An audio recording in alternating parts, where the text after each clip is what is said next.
जी बिस्मिल्लाहिर्रहमानिर्रहीम। मैं हूं आपका मेज़बान इमरान जरीर और आप देख रहे हैं मेरा फेसबुक और यूट्यूब चैनल्स। जी नाज़रीन, आप स्क्रीन पे एक ऐसी शख्सियत को मेरे साथ देख रहे हैं कि मेरे पास अल्फाज ही नहीं हैं कि मैं तारीफ़ कर सकूं। मेरे पास वाकई में अल्फाज नहीं हैं कि मैं उनके लिए कुछ कह सकूं।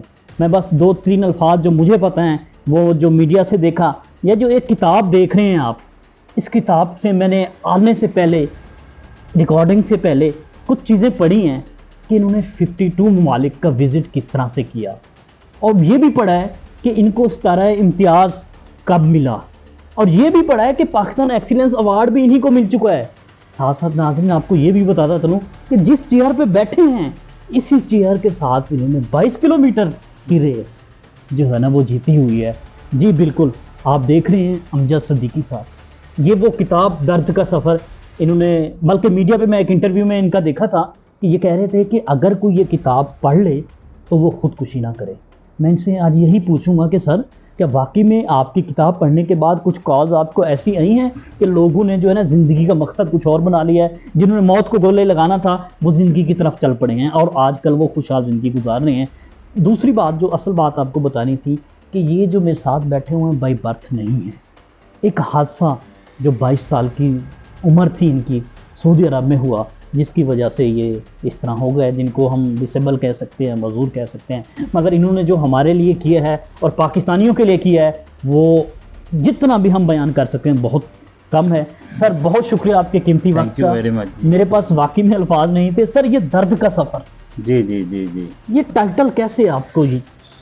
जो ज़िंदगी है और वाकई एक दर्द का सफ़र है। अब दर्द का सफ़र क्यों मैंने लिखा कि जब मेरा एक्सीडेंट हुआ 1981 में, तो एक डॉक्टर साहब थे, उन्होंने मेरे पास आए, मुझे कहते हैं कि आपको पता है आपके साथ क्या हुआ है? मैंने कहा जी मुझे तो पता है कि मैं पैरालाइज हो गया हूँ। कहता है नहीं, आपको नहीं पता है। बहरहाल मैं इतना कहूँगा, अगर मेरे बस में हो तो मैं तुम जैसे बंदे को शूट कर दूँ। तो मुझे बड़ी उसकी बात हैरान कुन लगी, गुस्से भी, कोई डॉक्टर था। कहता है तुम्हें नहीं पता अभी तुम्हारे साथ हुआ क्या है। तो मुझे ऑपरेशन कह रहा हूँ, मुझे एक्सीडेंट हुए कोई हफ्ता 10 दिन ही हुए थे। तो उसके बाद जो है ना, मुझे ये था कि अभी मेरा ऑपरेशन होना है, अभी तो बड़ा मरहले बाकी हैं।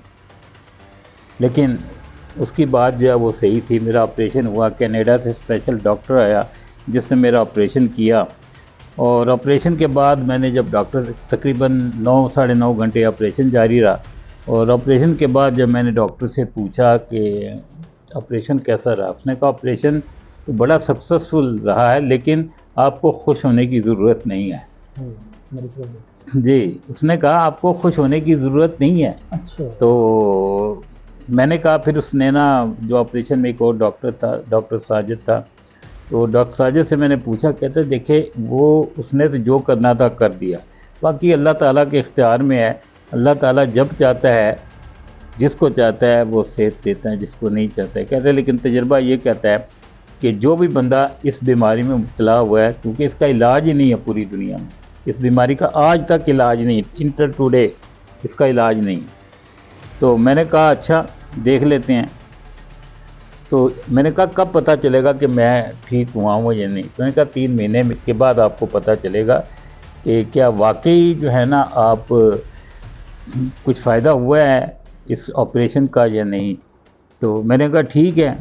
अब क्या है कि यूँ ही ऑपरेशन के बाद मेरी टांगों में ना वो हल्की सी दर्द शुरू होनी, कभी बिजली के शॉक पड़ रहे हैं, कभी कुछ अजीब अजीब सी ना कैफियत। मैं बड़ा खुश होता था कि क्या बात है जी, कह रहा है कि डॉक्टर कह रहा था गोली मार देनी चाहिए, ऐसी क्या बात है, मैं तो ठीक हो जाना ये। बहरहाल 3 महीने गुजर गए, तो जो है ना मैंने डॉक्टर से पूछा, क्योंकि वो तो चला गया था, आई ऑपरेशन के लिए था। तो मैंने डॉक्टर से पूछा, मैंने कहा ये डॉक्टर साहब क्या है?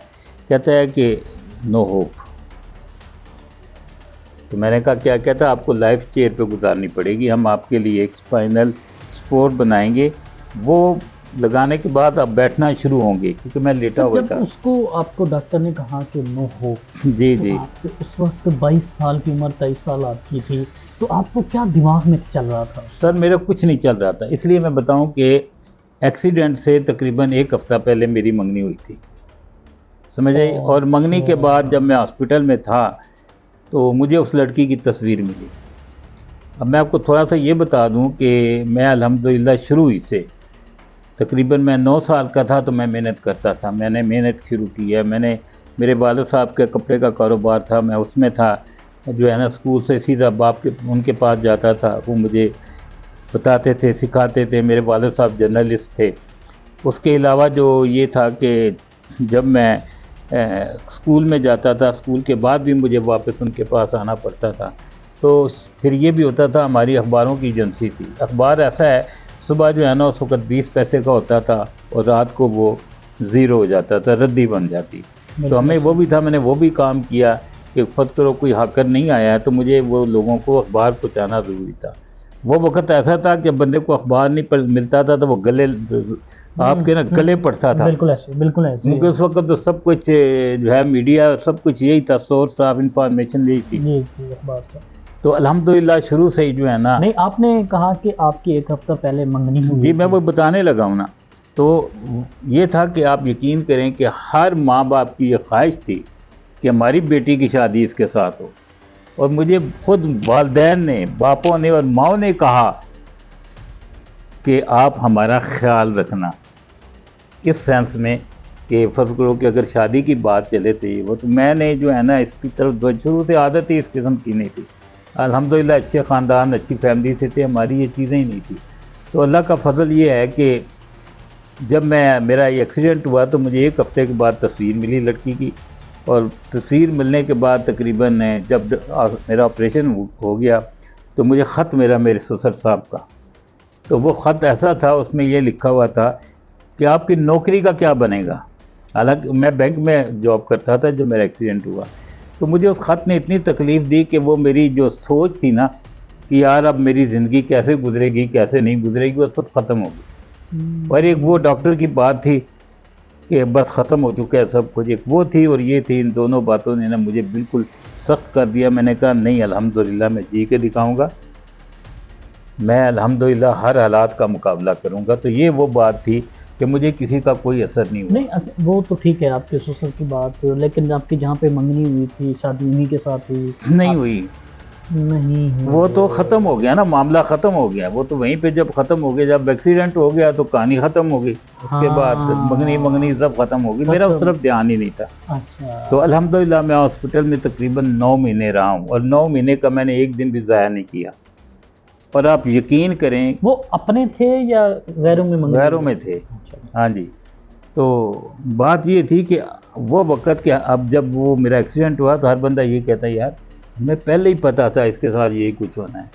ये जैसे ना मकसद एक किस्म का चहक रहा था, या इसकी इतनी, आप बिलीव करें कोई ऐसा दिन नहीं आता था जिस दिन मेरी अखबार में तस्वीर ना हो, जिस दिन मेरा अखबार के अंदर कोई ना कोई पूरे पेज की रिपोर्ट ना छपी हो। जंग, मशरक, नवाए वक़्त, इमरोज़, ये वो हर तरह की खबरें जो है ना वो जो है ना अल्हम्दुलिल्लाह छपती नहीं तो थी। फिर आपने, अब माशाल्लाह जब मैं आ रहा था जी, इंटर हुआ हूँ तो एक नौजवान ने दरवाज़ा खोला है, उन्होंने वो कहा मेरा कि- बेटा था। हाँ बेटा जी, आपका माशाल्लाह बड़ा खूबसूरत जवान है। जी, आप जी, भी जी। इस तरह ही थे जी नौजवानों माशाल्लाह, में। जी जी तो जब आपको एक दफ़ा रिश्ते से इनकार हो गया, जी जी दूसरी दफ़ा आप लोगों ने सोचा, तो फिर आपने जहाँ पे रिश्ता किया जी। दूसरी दफ़ा, वो वहीं आपको बताता हूँ ना। उसके बाद जब वो है ना अल्हम्दुलिल्लाह मैं इंडिपेंडेंट हो गया, मैं इंग्लैंड भी गया, वहाँ भी रिहेबिलिटेशन ली। रिहेबिलिटेशन के बाद दोबारा मैंने बैंक के साथ फाइट की है। बहुत बड़ा एक किताब में इसका जिक्र है, एक बहुत बड़ा मेरे लिए चैलेंज था।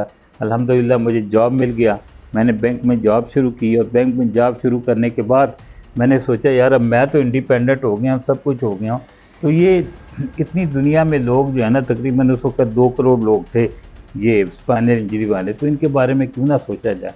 तो मैंने सोचा कि मुझे ना दुनिया का सफ़र करना चाहिए। तो मैंने डॉक्टरों से कहा, उन्होंने कहा तुम पागल हो, बेवकूफ़ हो, तुम 90% पैरालाइज हो, तुम कैसे कर सकते हो। तुम्हारा ना पेशाब पे कंट्रोल है, ना तुम्हारा यूरिन पे कंट्रोल है, ना पखाना कंट्रोल है, ना तुम्हारा कोई बैलेंस है। अब यहाँ ये 9 यहाँ है, ये दिस लास्ट, इससे नीचे मुझे कुछ पता नहीं चलता। लाइक ए डेड बॉडी है, सिंपल को लाइक ए डेड बॉडी है। तो मैंने अल्हम्दुलिल्लाह जो है ना, मैंने कहा नहीं कुछ भी है मुझे करना है। पर मैंने डॉक्टरों से की बात को दरगुजर करके तो मैंने कहा नहीं मुझे करना है। तो मैंने 85-86 के अंदर 52 कंट्रीज़ तने तनहा अकेले तने तनहा मैंने दौरा किया, सैकड़ों के हिसाब से रिहेबिलिटेशन सेंटर विज़िट किए, सैकड़ों के हिसाब से रिसर्च सेंटर विज़िट किए, लोगों के घरों में गया जो स्पेशल लोग थे, स्पेशली यूरोप में, अमेरिका में, देखा कि वो ज़िंदगी कैसे गुजारते हैं, गवर्नमेंट उनको क्या फैसिलिटेट करती है। मेन यही मकसद था कि जो है ना वो इंफॉर्मेशन इकट्ठी की जाए, मेन ये मेरा मकसद था। फिर उसके बाद ये हुआ कि मैंने सोचा कि मैं अपने आप को ना जो रिसर्च सेंटर में रजिस्टर्ड कराऊँ, तो मैंने अपने आप को रिसर्च के लिए रजिस्टर्ड कराया कि किसी को भी इस बीमारी के बारे में, इस बीमारी से मुतल्लिक कोई भी तजर्बा करना हो तो 24/7 मुझे ना रब्ता कर सकता है। माशाल्लाह। तो अल्हम्दुलिल्लाह अब तक मेरे 30 ऑपरेशन हो चुके हैं, जिसमें बड़ी दफ़ा ज़िंदगी और मौत के बड़ा करीब से हैं। ऐसा लगता था कि मेरे सामने मौत है, और कई दफ़ा ऐसा भी हुआ कि जो है ना उसके अंदर मुकाबलेबाजी के अंदर बाज़ औक़ात, क्योंकि मोस्टली तो लोग जाते नहीं है कि हम तजर्बा क्यों, हमारे पे तजर्बा हम ही रह गए, हमारे पे तजर्बा करना है, यूरोपियन तो नहीं जाते। तो ऐसा भी हुआ एक बार कि एक लड़की ने ना मेरे साथ कहा, नहीं टर्न मेरी थी, वो कहती है नहीं मैंने करवाना पहले, she was only 17-18 year old, तो उसमें उसका जो है ना डेथ हो गई। तो अल्लाह ताला कोई मंजूर था, अल्लाह ने मुझे ज़िंदा रखना था। अल्हम्दुलिल्लाह जो है ना मैं आपके सामने हूँ। अब जब मैं वापस आया हूँ, जब मैंने वर्ल्ड टूर किया, वापस आया, वापस आने के बाद मुझे अल्हम्दुलिल्लाह बेइंतहा दुनिया के मीडिया ने कवरेज दी है। उस वक़्त तो आपको पता मोस्टली जो है प्रिंट मीडिया होता था, इवन के पीटीवी ने भी उस वक़्त जब मैं वर्ल्ड टूर पे गया तो ख़बर चलाई, बिल्कुल। और पाकिस्तान के तकरीबन सब अखबारों में, मशरक में, जंग में, जितने भी अखबार थे पाकिस्तान के, उर्दू था, अनवाए वक़्त था, इमरोज़ था, आफाक था, जितने भी अखबार थे सब ने ना मुझे बहुत ज़्यादा कवरेज, इवन के पूरे पेज जो है ना मेरे छपे, टाइटल्स छपे उस वक़्त। तो अल्हम्दुलिल्लाह, तो उस वक़्त जो है ना मुझे प्रपोजल, कोई ना मैं ये था कि मैं बड़ा खूबसूरत था, ना ये था कि मेरे अंदर कोई एक्स्ट्रा एबिलिटी थी, सिर्फ ये इस बात पे कि बंदा इतना हिम्मत वाला है, इतनी मेहनत करता है, इतना काम करता है। तो मुझे 263 प्रपोजल आई शादी के लिए जी, पूरी दुनिया से। अच्छा। पूरी ये नहीं कि पाकिस्तान से, पूरी दुनिया तो से, इंडिया से, बरतानिया से, अमेरिका से, इसराइल से, लबनान से, कीनिया से, आप इधर आ जाएं, जापान से, चाइना से, यानी आप गिनने लगें तो आपको पूरी कंट्रीज जो है ना वो आप गिन सकते हैं। ये तो सर आपकी इस किताब में भी चीज़ें लिखी हुई हैं और मीडिया पे भी बहुत कुछ चल चुका है। रिसेंटली आप जो आप जैसे लोग हैं जी उनके लिए पाकिस्तान में रह के आप क्या कर रहे हैं और कितने सेंटर्स आपके काम कर रहे हैं? अल्हम्दुलिल्लाह देखिए, हम ये नहीं कर, जो हम वेलफेयर कर रहे हैं उसमें हम ये नहीं कर सोचते कि ये बंदा डिसेबल है या नॉन डिसेबल है। अच्छा, हाँ, ये नहीं है कि डिसेबल के लिए ही है, ऐसा नहीं है। हमने पहले जब मैं सऊदी अरब में था तो हमने ना दोस्तों ने, हम किसी से ना चंदा लेते हैं, ना खैरात लेते हैं, ना किसी को कहते हैं यार कि हमें जो है ना कोई किसी तरह की हेल्प की जाए, बिल्कुल नहीं। हमने अपने तौर पर दोस्तों ने मिलके जो है ना प्री मेडिकल सेंटर बनाए हैं पूरे मुल्क में, तकरीबन सब बड़े शहर में, मैप के नाम से।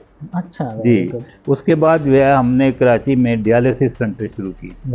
तो अल्हम्दुलिल्लाह रिसेंटली जो है ना मैंने 100% अल्लाह के फजल से, मैं कुछ भी नहीं, अल्लाह के फजल से अपने ख़र्चे पे जो है ना यहाँ पे डायलिसिस सेंटर लाहौर में बनाया है, 100% फ्री है।